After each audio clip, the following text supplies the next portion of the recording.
We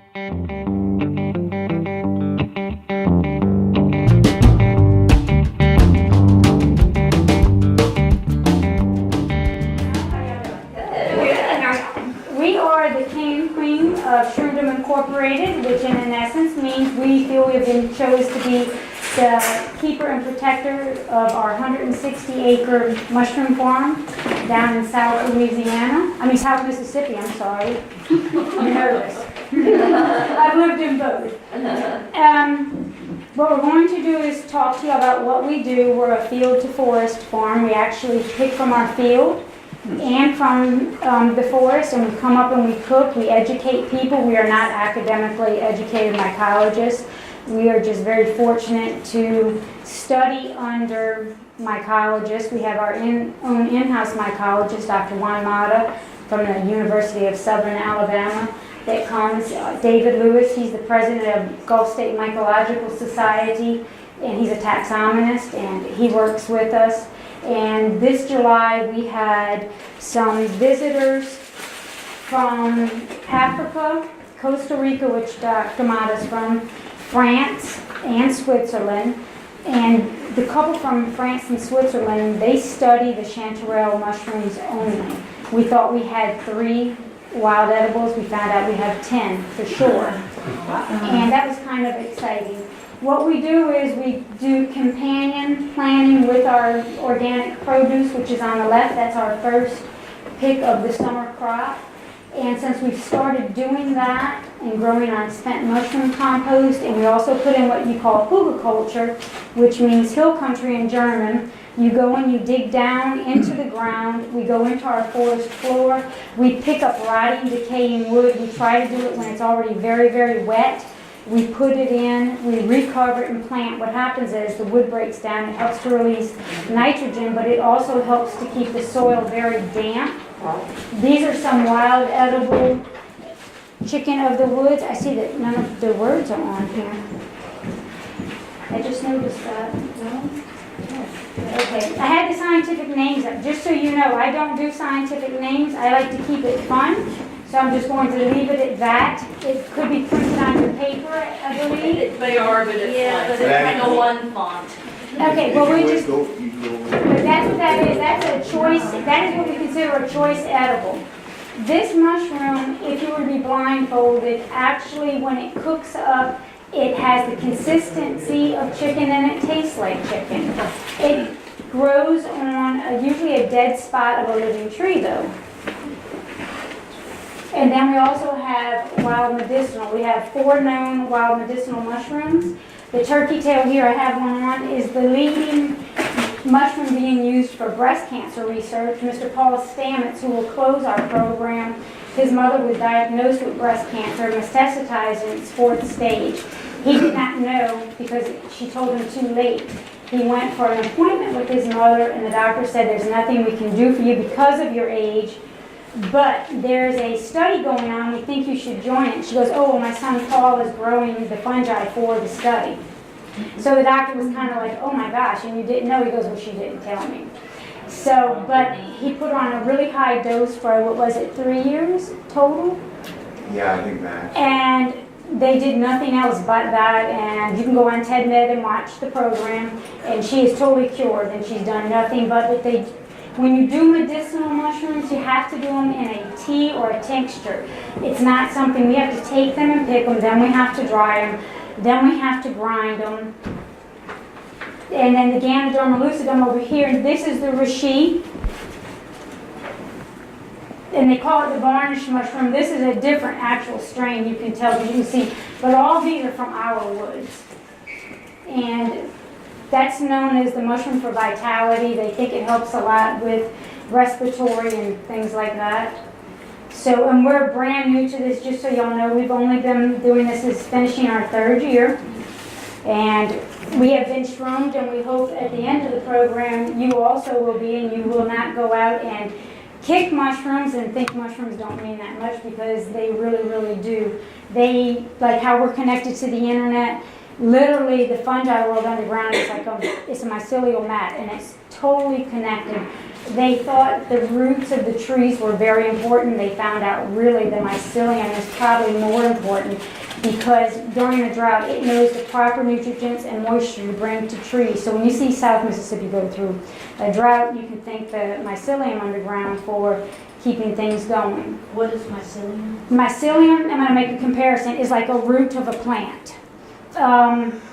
The long here, the stipe of the mushroom is like a stem of a flower. I like to try to keep things how I can kind of take them in. And then this fruiting body is actually the mushroom. When they're underground, they're considered fungi.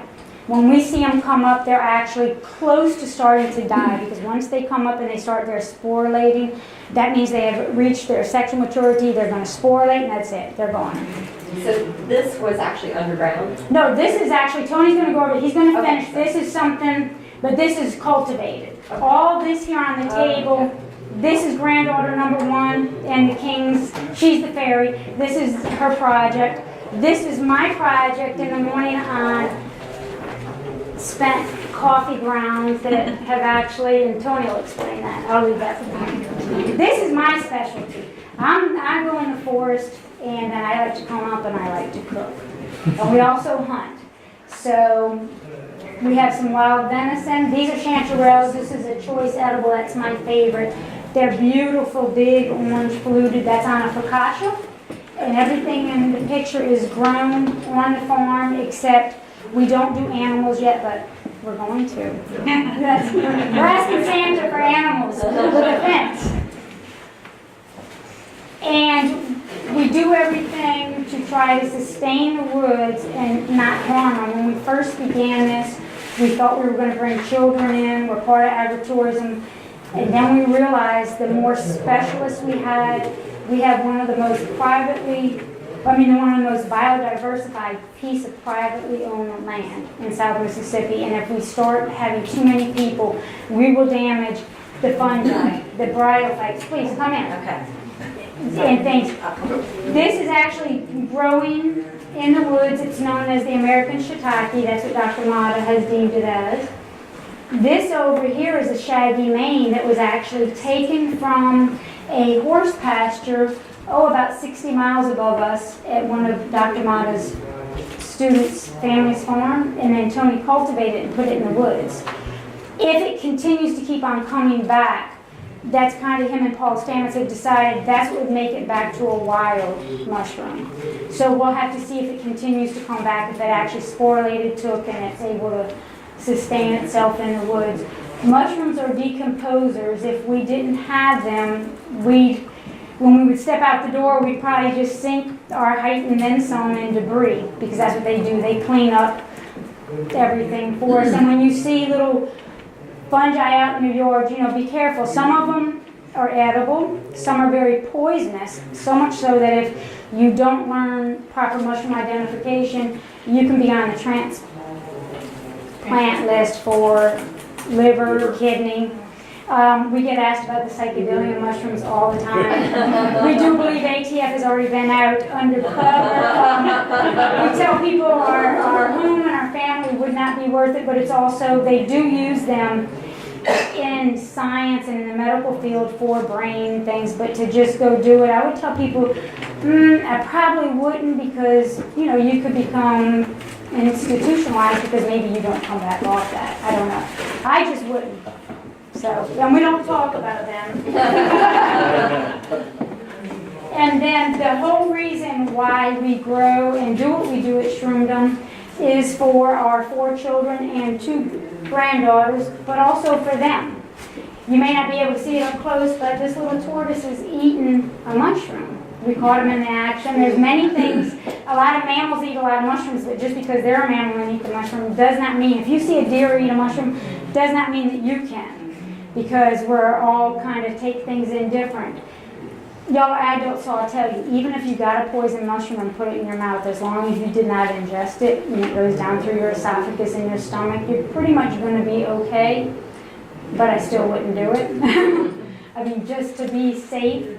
And we just hope that anybody who's interested in learning more, that you'll call us, make an appointment. We like to do parties of 6.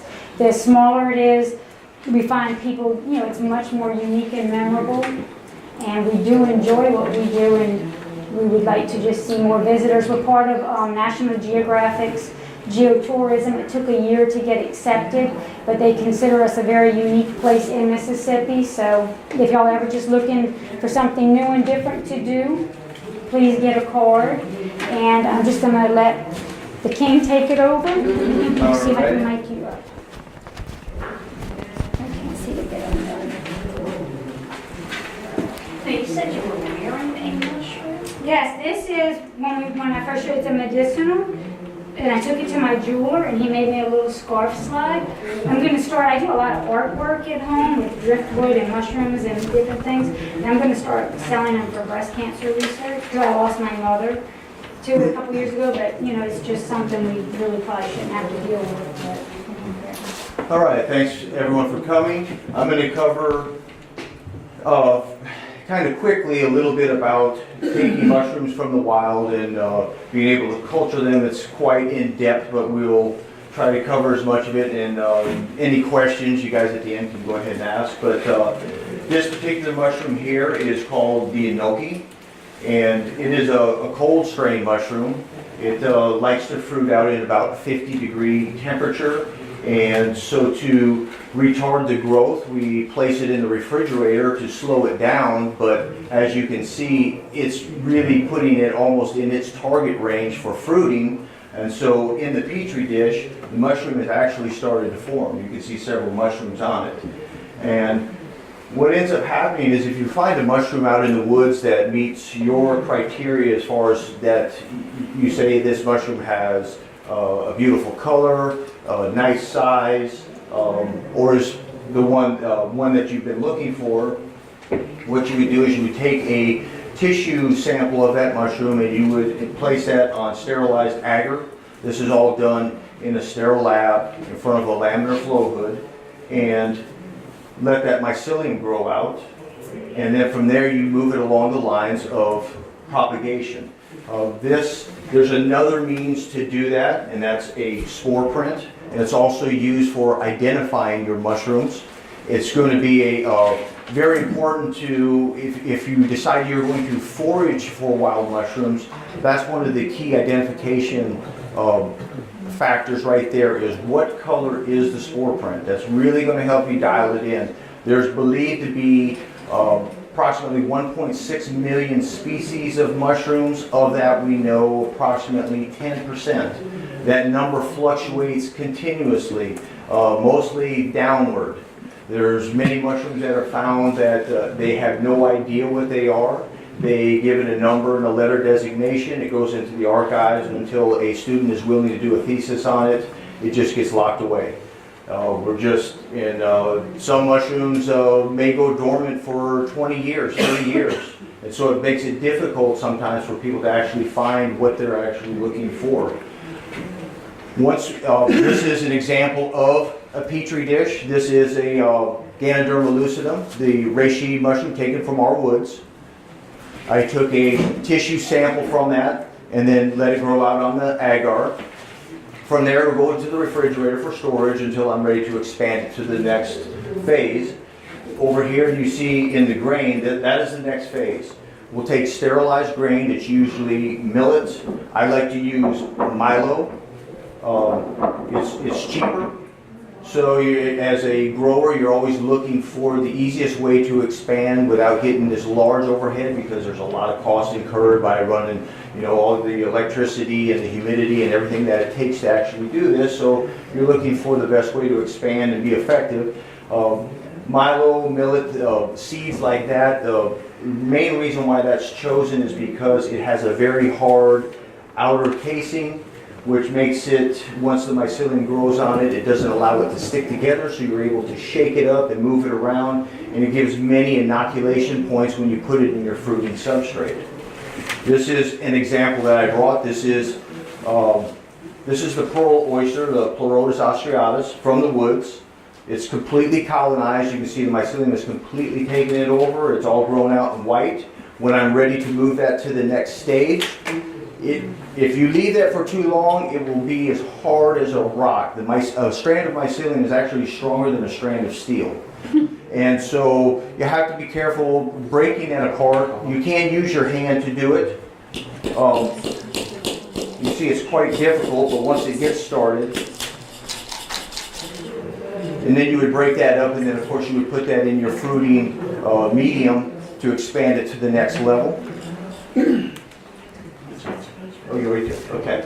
Okay, so we have, this is a fruiting block.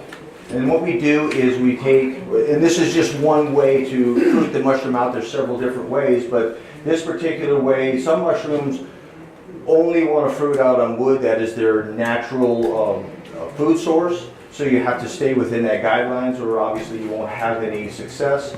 So we take wood chips and sawdust. The sawdust, every time we move the mushroom along, it has to be done like a baby. It's like in these little baby steps to move it to the next level. So we go in small increments and progressively move it to the fruiting substrate.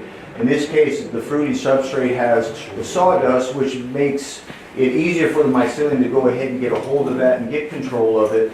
And then you use the wood chips, which is a large, more dense substrate, so that once the mycelium does grow out, it has a strong food source to support all of the energy that's required for this mushroom to fruit. It takes a tremendous amount of energy for the mushroom to actually form.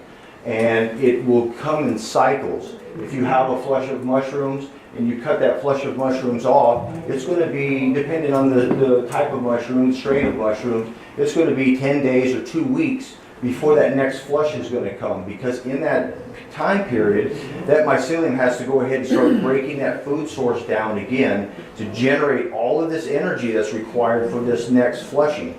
And when that flush comes, these mushrooms, as long as you're meeting the requirements, which are the right temperature, the right air exchange, and the right humidity, these mushrooms will essentially double in size every day.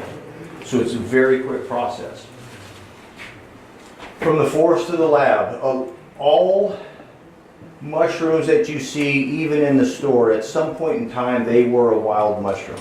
Everything has to come from the wild to initially be brought into these big professional grow rooms to be fruited out. Even your agarics, your button mushrooms in the store, your portobellas, at one time those were all wild strain mushrooms. If you continue to fruit this same mushroom out over a period of time, it actually starts to become weak. And at some point in time, these growers are going to want to go ahead and try to go back into the wild to create the same mushroom but get a stronger strain. Just like ourselves, you want to continuously mix their diet up. If you fed the mushroom the same diet as yourself, if you ate a hamburger every day, you could sustain life, but you would slowly start to diminish in health. The mushroom is exactly the same way. You're better off always trying to diversify it a little bit, staying still within the parameters of what it can actually digest. Lignin and cellulose is the fibers that it needs to go ahead and break down and produce the mushroom. And so essentially any dead organic, in this case saprophytic mushrooms, saprophytic is a mushroom that lives on decomposing organic matter.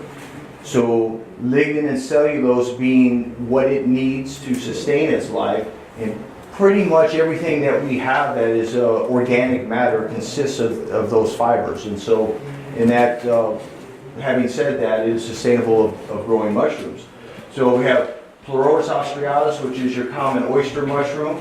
This mushroom was taken from the wild, brought into the lab, colonized out, introduced to wood dowels, which I have some over there on the table. We use spiraled birch dowels, which are basically furniture dowels. Those are sterilized, inoculated with mycelium. Once the mycelium grows out, like they are on those dowels right there, we take logs. You want to, the time of the season that you cut your log is very important. The best time is late fall to early spring. The sugar in the tree is high, and the bark adheres to the wood tighter than it would in another period of the season. And the bark is really the lifespan of continuing that mushroom to fruit on a log. Once that bark falls off, it's no longer able to retain that moisture that it needs in there and keep the CO2 high. And so essentially you may get a few mushrooms, but your production is going to go way down. More than likely you probably won't get any. So in this case we expanded it from the wood dowels to a log and then took it back out into the woods and let it do its own thing in nature. And so it will fruit seasonally when the conditions are right. The other slide, that's the lion's mane, Hericium erinaceus. That is the only mushroom known in the world that is good for the brain. It's the only, and that's what it targets. It helps rebuild brain cells. And that mushroom there is, as far as I know, grows all over North America. That this particular mushroom here was taken in Alexandria, Louisiana, on one of our forays, and I brought it home and cloned that mushroom, and then went ahead and fruited that out on a sawdust and wood chip substrate, like what we have up here, and that has become one of my best fruiters. I have probably 5 different strains of lion's mane, and that is definitely probably the best, which kind of makes sense by staying in your region. That lion's mane, if I went and got that in Maine, it's not that I couldn't grow it, but that mushroom is already adjusted for that temperature and that climate. And so everything that we do, we try to stay regional and seasonal. It's not that you can't do it, but you're really fighting a hard battle. These things are very particular. They do not like to be cultivated by man. They have no problem out in nature, and once you understand more about all of the diversification of this mushroom trying to even produce itself, it's amazing that it even fruits. Bacteria loves this mushroom. Earthworms, slugs, just turtles. I mean, it's amazing what depends on the mycelium for nutrients, and most of us have no idea. We're constantly learning that pretty much everything in nature is eating mycelium at some point in time for an energy source because it's very high in nutrients. Variella volvacea, the paddy straw mushroom, tropical mushroom. We're able to grow it where we're at because of being in a subtropical region. Once you get probably higher than the Mason-Dixon line, you probably won't stand a chance of fruiting this mushroom. It likes to grow in about 85 to maybe 100 degree temperature. It is probably the leading mushroom that's produced in Thailand, grown on their rice straw. And what we like to do a lot of companion planting. And in this picture here, we have wheat straw. Any agricultural waste consisting of wheat and rye and corn and different things like that, these mushrooms really are great composting. They have a great composting ability just to break that down, and not only it's a great food source for them, but just render that into some really rich humus. And by companion planting, once the mycelium grows, it'll actually expand into the ground, into some of the organic matter, and then of course it attaches to the roots of the plants. And what ends up happening is, if the root of your plant or your tree is this big, but the mycelial mat that's connected to those roots are this big, in essence the root system of that plant or tree is this big. Because the mycelium grabs a hold of that root and feeds that plant water and nutrients, and in return that plant gives the mushroom sugars. So it's called a symbiotic relationship.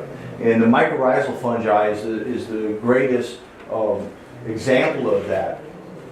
Mycorrhizal fungi has the ability to gather 2,500 times the amount of nutrients and water than the roots of the plants. And the mycelium of the fungi can hold 6 times the nitrogen that the plant can hold. So you can, it's a natural fertilizer. And so by companion planting, there's no need for fertilizer at all. The mushroom and the plant take care of itself as in nature, as in the woods. You see your trees and everything do fantastic. And they don't need any help from man. They just need to be left alone and let do their own thing. And just, it's a great relationship. Stropharia rugosa annulata. the King Stropharia is what this is called. And this is one of the greats as far as composting any organic matter. I mean, this is a fantastic gourmet mushroom. It has the ability to get up to 5 pounds alone, one mushroom. Now, at that point, it would not be good to eat because the bugs love this thing. And so once this mushroom gets probably the largest that we've ever been able to fruit and actually eat, I don't even know if we ever weighed it. It was probably about this tall, and the stipe was about this big around. And it's just this solid, dense, fleshy, heavy mushroom. I mean, it's just fantastic. You can strip it out, you can put it on the grill and cook it up. If you take the cap of this mushroom, it's very comparable to the portobello. It's just, and it's great for using not only as a companion plant in your garden, but just to take and break down all of the organic matter. It does it very, very quickly. It's what it's deemed a first decomposer and a second decomposer.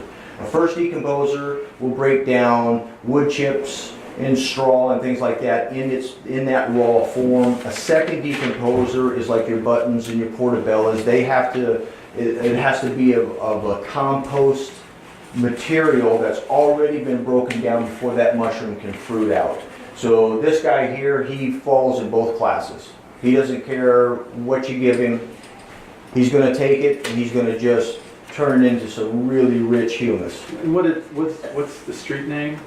For The common name is the garden giant. The garden giant, the King Stropharia.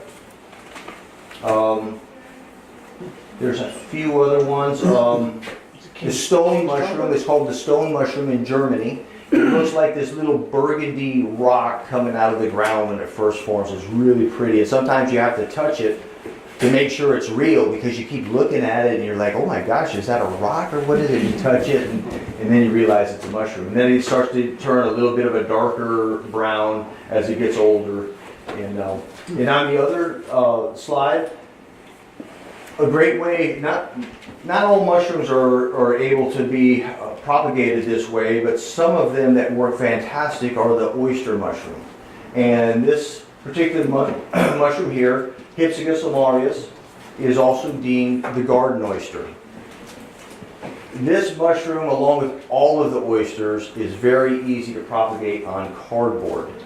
And out of everything that America produces, cardboard is deemed to be one of the cleanest things that we produce. So, having said that, it's a great springboard to go ahead and start your mushrooms to grow on. Here, this is all junk mail. This is all the mail that this is and some cotton rags and different things like that. And what we've done is we've taken all the junk mail that we get and we saved it over the course of, I think this is only maybe 2 weeks. And even here it looks like a lot, but I don't think we have a slide of it. We have a picture of it, and it was a huge amount of material. And we tore it up and we put it in some water and got it wet. And then we inoculated that with Hypsagus alarius, this garden oyster. And you can see this mycelium is taking control of this whole substrate here, and shortly, when it lets me know that it's done, I have, these holes are cut in there, and I put tape over the top of it. You have to have air exchange and you have to have drainage. The mushroom, otherwise it'll drown. But of course you want to retain the moisture. And as this mycelium starts to break down this substrate, it starts to ooze this enzyme, so it actually creates moisture itself as it's breaking this stuff down. And when I know this is done, it's kind of like a bag of popcorn or something. It's going to go ahead and this hole is going to start to push out. You would never be able to hold this mushroom in. When it's time for it to come out, the shaggy mane mushroom that we had in one of the other slides typically breaks through black asphalt. It comes right through the road. You're not going to stop it. It has tremendous power. And so when this guy is ready, he's going to push this tape out and I'll know. So I'll take the tape off expose it to air by giving it that flush of fresh air, and then I'll go ahead and place it into an environment that has about 90-95% relative humidity. And by increasing that humidity level, it's going to jumpstart this mushroom. And then as soon as it starts to pin, as you see here, this is not even, at this point, this is primordia. These are baby mushrooms. And you see there's probably 30 or 50 of them there. And it's this same type of mushroom, the garden oyster. It's going to fruit out, and then we'll be able to eat off this, I would assume, probably 3 or 4 times. And then after that, we'll be able to take that mushroom and go ahead and either move it to another substrate to expand it, or introduce worms to it and break it down further into compost. And briefly, and if you guys have any questions afterwards, we can cover some things, but briefly, we're big coffee drinkers, so every day after we finish coffee, Leilani takes the coffee filter full of coffee grounds, drops it in this container that our coffee came from. I have holes perforated in it, and I mix her up a little bag of spawn, and she drops in the filter in the coffee, sprinkles a little spawn, and we do that every day. After about 7 days, this container is full. I just leave it in the dining room or the kitchen, and after about 2 weeks, the tape will start to bulge out. I take the tape off, and within several days, you'll have mushrooms forming from spent coffee grounds. So you'll be able to eat off of this maybe 3 times. So how big do you let them grow before you cut them off? The cap, the outer edge is called the margin. And if you look at the outer edge of the mushroom, you want it to be downturned a little bit, because that's when it's in its adolescent stage. When the mushroom gets to a planing stage or uplifted, it's very mature, and at that point it is actually producing spores and releasing them. It's not that you can't eat it, but at that point that mushroom has no shelf life. It's only going to last days. So you either need to consume it right away or discard it. Okay. And But with closing, we'd like to thank late Mr. George Dukes. He just passed. He's the one who shroomed us and got us started in 2011. He's from Puckett, Mississippi. I actually went to the library to get his book. The little snooty librarian wouldn't let me have it, so it was Bradley's book. So me being like I am, was mad, so I found his address and phone number in his book, so I called on my cell phone in the library. Got in trouble, but that's okay. He wasn't home. By the time I got home, he left me a message that he'd like to mail me a book. Please call him with our address. So when I called him, he said, better yet, you're down in Poplarville, I'm up in Puckett, you come and see me. So we went July, I think, 26th. All the children and grandchildren were on vacation. When they came home, we went back again 2 days later, so he was sure to shroom them. We came home with 2.5 pounds of wild edible chanterelles. He also has written a book on trees of Mississippi, and he actually got Tony and I started. And then David and Patricia have been just great teachers. They have wonderful forays. We actually now host their summer forays for them at Shroomdom. Dr. Motto, like I said, is our in-house mycologist. And then, of course, none of us would be here without all of the extra hard work of Daniel and Allison Doyle. And Daniel and I had a 20-minute phone conversation, and he talked me into putting a PowerPoint together last year, and I don't even know how to run the computer. But he's been great with talking me through things on the phone, and all the pictures and everything is actually from Shroomdom. In closing, we'd like to leave you with our cultivation teacher, world-renowned mycologist, Mr. Paul Stamets. He actually believes that fungi can change the world. He is actually cleaning up biohazard waste, military waste, several things, and we just think that he actually does such a good job, we think y'all will enjoy him. What's the name of Mr. Duke's book? I wish I would have brought it. Mushrooms of Mississippi, and I believe Trees of Mississippi. It's actually 2, and if you take a card and that's not right and you email me, I do know how to do that, and I'll send you the information. Thank you. You're very welcome.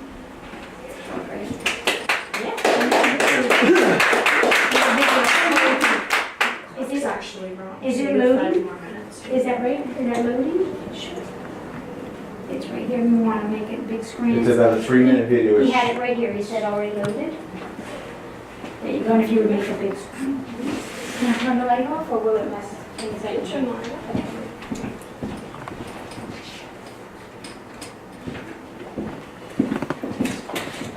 Very much. I'm glad you did here.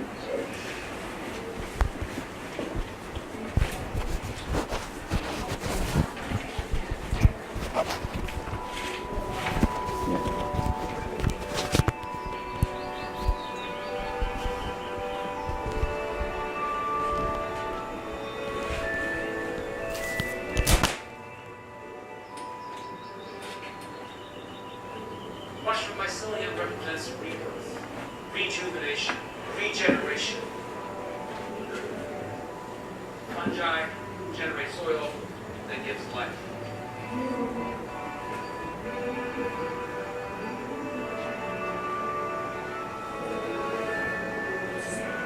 The task that we face today is to understand the language of nature.